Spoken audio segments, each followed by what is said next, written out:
Hey guys, welcome back to Buddy Fellows. Today I want to talk to you about this camera. And this is a Kodak Brownie Star-flash camera. And these are the Star-flash bulbs that don't work on it anymore because they're way too old. But they still sell them for sort of new ones that would work. But I mean, I got a whole pack of like 12 flash bulbs. But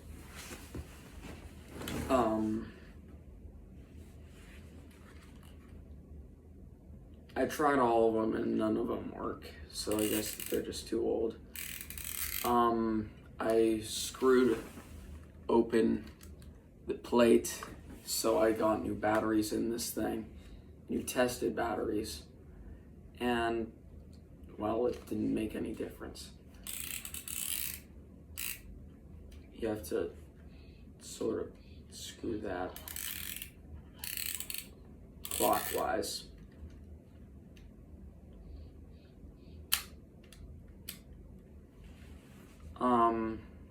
But a really weird feature is this. Press on this metal plate in the back.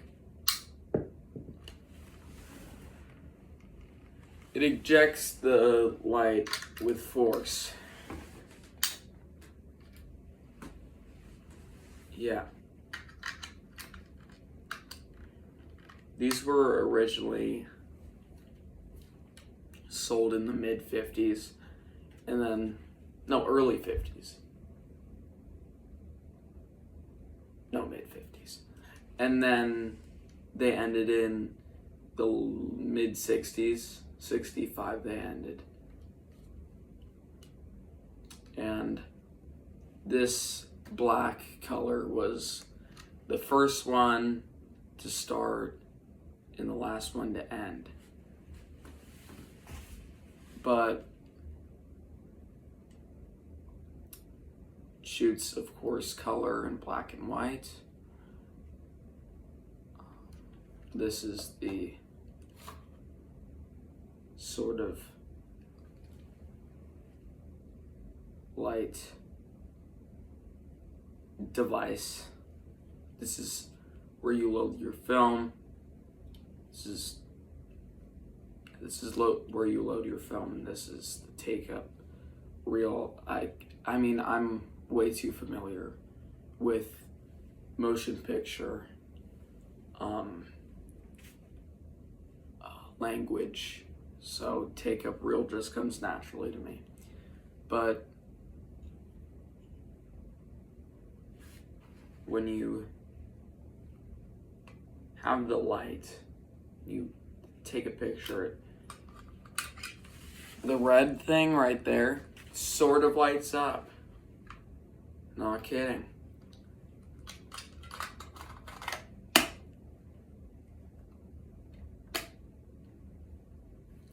I wish they had the lock mechanism and unlock mechanism for the batteries, maybe, because this stays. I don't know why they couldn't have another device up here that does that.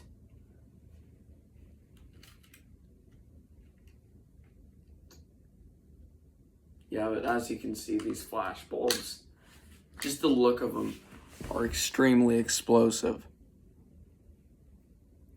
Just like a bunch of wires. It's a regular little light bulb. It has all these wires in it. It looks like it's gonna frickin' explode in your camera. Maybe I'm glad I don't buy another one.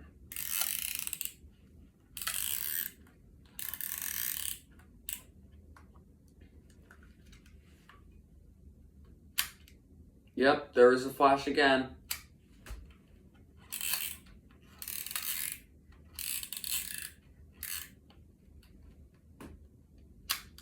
Yep, there it was.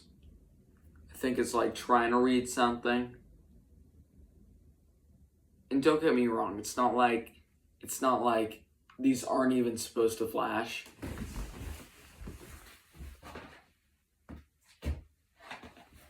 In the picture on the box, it flashes. Oh, crap.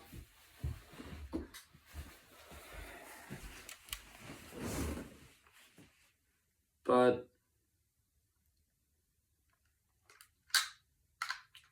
I don't know why they have this eject button. You could just tug it out. There's no... Maybe if it's on fire. Oh.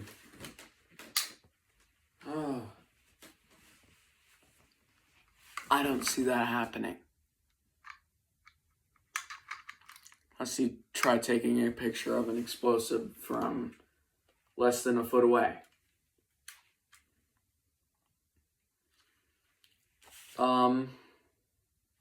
It's a nice, simple camera when the flash works. The flash works because of the red light that shows in the red lens. I'm gonna give you a little demonstration. Let me wind this up.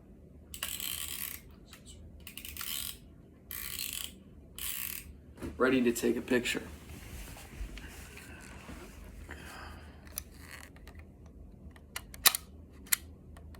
I don't know what that was. Didn't go off that time.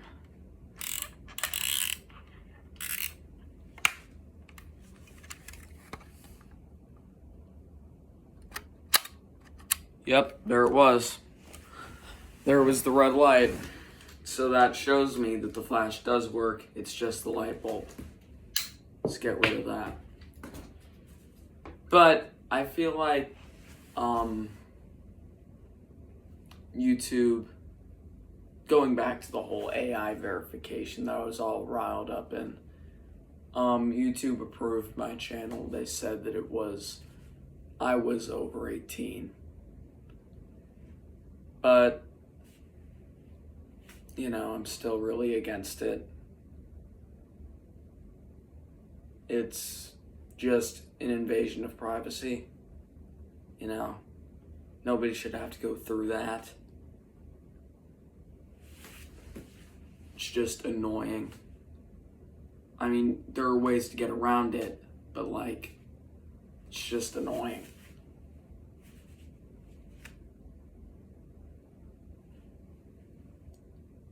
But, I feel like I would be less likely to take pictures on this and more likely to take, film,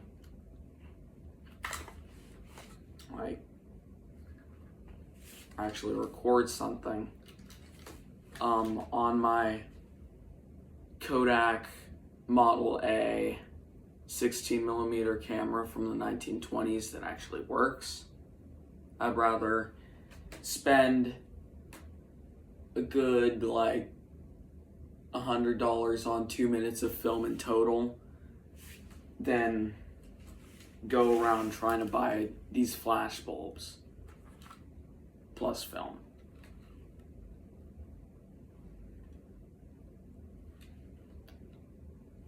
I mean,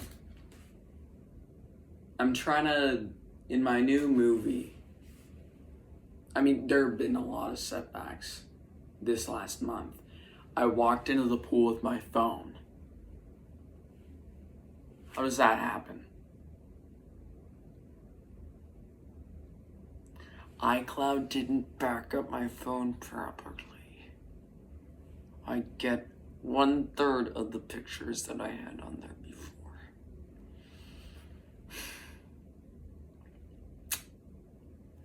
Then, before that, my iPad just chooses to get a black screen, and that's what I use to edit. I don't know how that happens. The screen just goes black. It's happened to everybody. Everybody that has long-term owned an iPad for slightly professional use, especially in editing. It'll go black Black screen. Software malfunction. Ooh. The good news is that all my footage will be saved because when you plug the iPad into a monitor, you can access it completely. Just how you do an iPad, but you're just using it from a computer. All the information is on the computer. So, when it's plugged in. So that means we can access it by doing that. Then we can get the footage from my old iPad to the new iPad by having a software backup. No, an iCloud backup. And then I'll have everything that I had on there before. If worse comes to worse and nothing saves, I have everything on the chip unedited, on my camera chip. Worst case scenario, I'll have to re-edit everything again. That's gonna be a pain, but I'd rather do that than just have everything gone completely.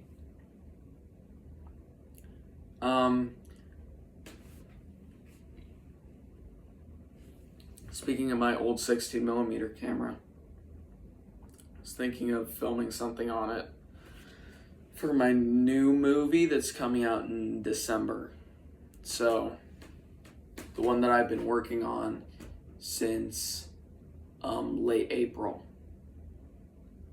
This is going to be the longest Buddy Fellows production basically ever. Hopefully it's not this long. Again, hopefully it's like all the other ones, Christmas Cretins, and Buster Keaton, the Chump, and The Independent with Buster Keaton. Those all took like 2 months maximum. This one's taking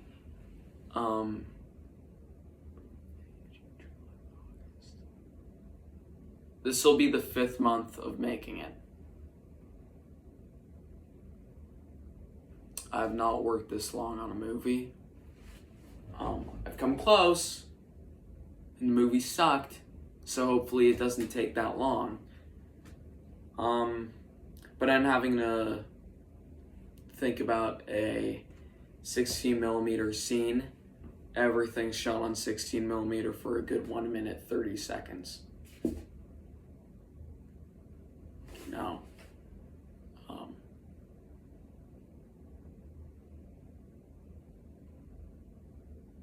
Feel like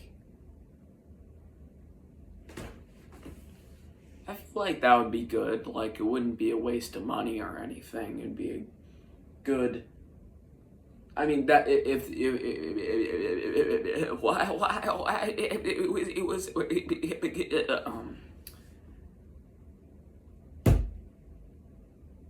it wouldn't be a waste of money. Hopefully, nothing goes wrong in the development process.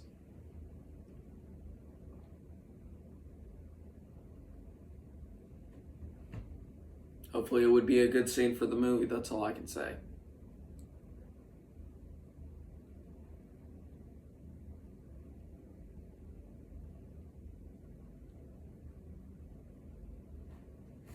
I mean,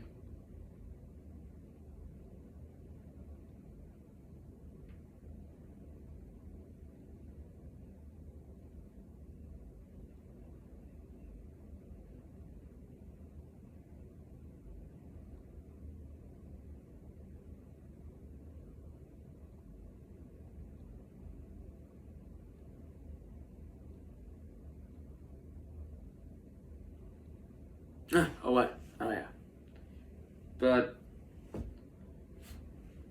this is the camera. Crap. This is the bulb. This is the eject button.